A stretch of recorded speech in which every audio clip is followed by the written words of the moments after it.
संक्रांतीच्या पर्वावर महानगरपालिकेच्या निवडणुका आलेल्या आहेत। संक्रांतीत जसा महिला वाण देत असताना जसा उखाणा घेतात, जणू काही कमलाबाईंनी तसंच सर्व जुळून आणलेलं आहे असं म्हणायला हरकत नाही। खेळी नुरा कुस्ती मित्रांसोबत केल्या विकासाच्या बाता, कमलाबाई म्हणते चला आता लोकशाहीचा गळा कापा। या अनुषंगाने या निवडणुका संपन्न झाल्या। नगरपालिका आणि नगर परिषदेच्या निवडणुकीचाच कित्ता हा याही निवडणुकीत गिरवला गेला। उलट पक्षी एक पायरी वर चढत असताना नगरसेवक अनपोत आणण्याचं एक कुटील डाव देखील या निवडणुकीमध्ये सत्ताधाऱ्यांनी हा यशस्वी केलेला आहे। काँग्रेसने याही निवडणुकीत सर्वात जबाबदार विरोधी पक्ष ही भूमिका आणि सर्वात मोठा विरोधी पक्ष ही भूमिका ही पार पाडलेली आहे। 350 नगरसेवक एकूण आमचे महानगरपालिकेमध्ये निवडून येतील।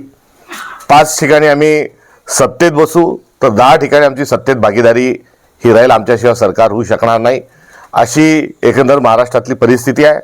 आणि पॅन महाराष्ट्रात क्रमांक 2चा पक्ष किंवा क्रमांक 3चा पक्ष म्हणून काँग्रेस हा पॅन महाराष्ट्रात राहील। आणि या अनुषंगानं आगामी काळात आम्ही आमची वैचारिक भूमिका आणि राजकीय जी लढाई आहे ती लढत राहू। ही सत्तेचं राजकारण नाही तर हे विचारांचं राजकारण आहे। या भूमिकेतून आम्ही पुढे जात आहोत। लोकशाही खरोखर संकटात आहे हे वेगळ्याने सांगण्याची आवश्यकता नाही, कारण आपल्या माध्यमातून काल परवा पाकिटं, पळवापळवी, बोगस मतदान, निवडणूक आयोगाला आपण धारेवर धरत असताना निवडणूक आयुक्तांची उडालेली भांबेरी, हे सर्व जे आपण बघतोय ते फ्री अँड फेअर इलेक्शन होत नाही। हाच यामागचा असणारा अर्थ आहे। जेव्हा रायटिस्ट विचार, जेव्हा हुकुमशाह हा वाढत असतो तेव्हा वाढत जातो आणि एका क्षणाला त्यांचा फुगा फुटतो। आता फुगा फुटण्याचा क्षण आता हा जवळ आलेला आहे। कालच आता उत्तरायण सुरू झालेलं आहे आणि पुढचा सर्व काळ हा भारतीय जनता पक्ष आणि त्यांच्या मित्रपक्षासाठी अडचणीचा राहणार आहे। पहिल्या निवडणुकीमध्ये राष्ट्रीय चेहरा, महाराष्ट्राचे चेहरे दाखवले, मग काही लाडक्या बहिणीसारख्या योजना आणल्या आणि आता थेट पैसे वाटत असताना विरोधकांची मानसिक दिवाळखोरी जी आहे ती या निमित्तानं अधोरेखित झाली। मात्र आम्ही कुठेही विचाराची तडजोड न करता, कुठेही अभद्र स्वरूपाची युती न करता काँग्रेस पक्ष पुढे गेला। आमच्या तमाम लढलेल्या सर्व नगरसेवकांचं मी अभिनंदन करतो, कारण ही लढाई जिंकण्यापेक्षाही लढणारा कार्यकर्ता हा पक्षाला अधिक महत्त्वाचा आहे। अशा तमाम कार्यकर्त्यांचं मी अभिनंदन करतो। मला अभिमान आहे की काँग्रेस पक्षामध्ये तडजोड न करता लढणारे आणि भाजप आणि त्यांच्या मित्रपक्षाच्या बुलडोझर समोर जमिनीत पाय रोवून उभे राहणारे कार्यकर्ते काँग्रेसमध्ये आहे, याचा सार्थ अभिमान आहे। मिळालेलं यश हे निश्चित स्वरूपाचं हे सर्व कार्यकर्त्यांचा हा विजय आहे। जे मिळालेलं जे अपयश आहे हा अपयश हा वैचारिक प्रेरणेचा आहे। त्यामुळे अपयशाने खचून न जाता पुढच्या भविष्याच्या दृष्टिकोनातून काँग्रेस निश्चित प्रयत्न करेल, ही देखील या ठिकाणी जबाबदारीने सांगतो।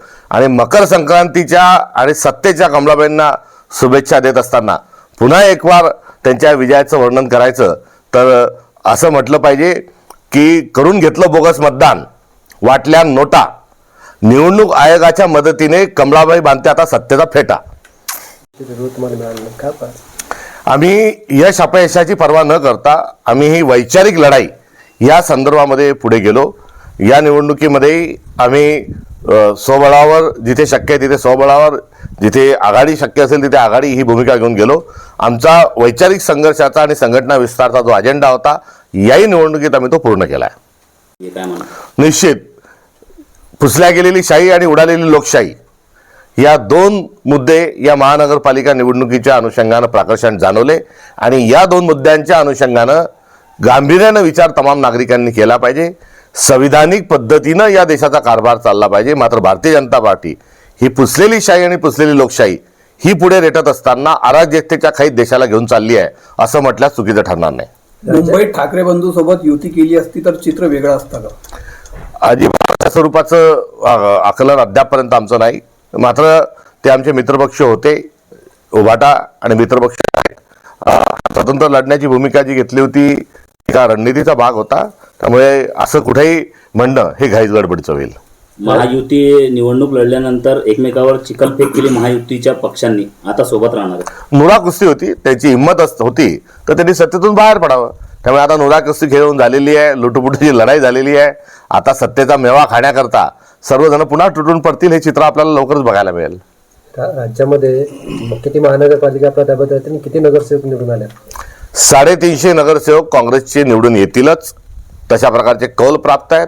5 ठिकाणी काँग्रेसचा महापौर होईल आणि काँग्रेस सत्तेमध्ये 5 व्यतिरिक्त इतर 10 ठिकाणी 15 ठिकाणी थेट स्वरूपामध्ये काँग्रेसचा सहभाग हा महानगरपालिकेच्या सत्तेत आपल्याला आढळून येईल. 5 ठिकाण कोणते येते? संध्याकाळपर्यंत सर्व गोष्टी स्पष्ट होतील. या निवडणुकीचा येणाऱ्या जिल्हा परिषदेवर काय परिणाम होऊ शकतो? प्रत्येक निवडणुकीचा ढंग वेगळा आहे, त्यामुळे परिणाम होईल असा नाहीच.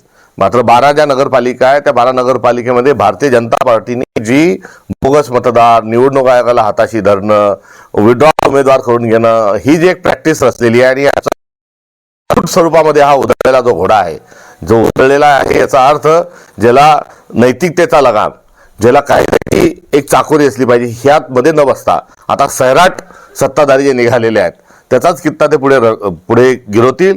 मात्र बलिदानाची परंपरा असणारा काँग्रेस पक्ष कुठलीही वैचारिक न करता आम्ही 2 हात सामना जरूर या सर्व सत्ताधाऱ्यांशी करू.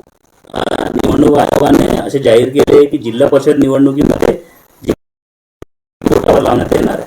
काय सांगा? अहो, झालेलं पाप झाकताय. निवडणूक आयोगाला या सर्व गोष्टींची शरम वाटली पाहिजे. झालेली चूक जी आहे ती अक्षम्य होती. पुन्हा निवडणुका घ्या ना, पुन्हा एकदा मतदार द्या, बोगस मतदार थांबवा. गाड्याच्या गाड्या भरून, ट्रॅव्हलर्स भरून, मोठ्या बस भरून बोगस मतदार गेले. बोगस मतदार बचत गटांच्या महिलांचं मतदार कार्ड आपण बनवून ठेवलं. संघटित स्वरूपाचा गुन्हा आज महाराष्ट्राचे मुख्यमंत्री करत आहेत आणि आता शाहीच्या माध्यमातून एक्सपोज झाल्यावर आता त्यांची जी सावरासावर सुरू आहे ही केविलवाणी त्यांची एक युक्तिवाद आहे. अनेक ठिकाणी अशी तक्रारी प्राप्त झाल्या की कोणालाही केलं तर कमर समोरच लाईट लागत होतं. अनेक प्रकारच्या वेगवेगळ्या तक्रारी आहेत. एकंदर जे चाललंय ते अत्यंत चुकीचं चाललंय. निवडणूक आयोग फ्री अँड फेअर इलेक्शन घेत नाही. प्रक्रिया ही पार्शलिटीनी होत आहे. हे त्रिकाल बाधित सत्य तेच जाणून प्रत्येक निवडणुकीत प्राकर्षाने हाच मुद्दा समोर येत आहे. किंवा एकनाथ शिंदेची शिवसेना किंवा अजित पवार यांचं अभिनंदन करण्याच्या पहिले निवडणूक आयोगाचंच अभिनंदन करावं असं वाटतं. आणि नंबर 2 वर प्रशासन, मग ते महसूल असेल, पोलीस प्रशासन असेल, यांचं नंबर 2 वर त्यांचं अभिनंदन करावं असं लागतं. आणि या निवडणुकीमध्ये तर महापालिका आयुक्त जे आहेत हे देखील यशाचे शिलेदार आहेत. त्यांचे अभिनंदन केलं तर त्याच्यात चुकीचं ठरणार नाही.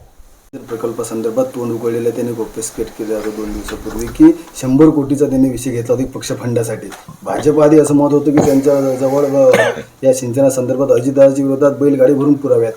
आता निवडणूक झाली, खरंच आता भाजप त्यांच्यावर कारवाई करणार, पुरावे देणाऱ्या नाही आल्यात, काय होईल? ही नुरा कुस्ती होती. हे सत्तेसाठी हापापलेले आहेत. मी मारायचं सोंग करतो, तू रडायचं सोंग कर, अशा स्वरूपामध्ये ही एकंदरीत हा सामना संपन्न झालेला आहे.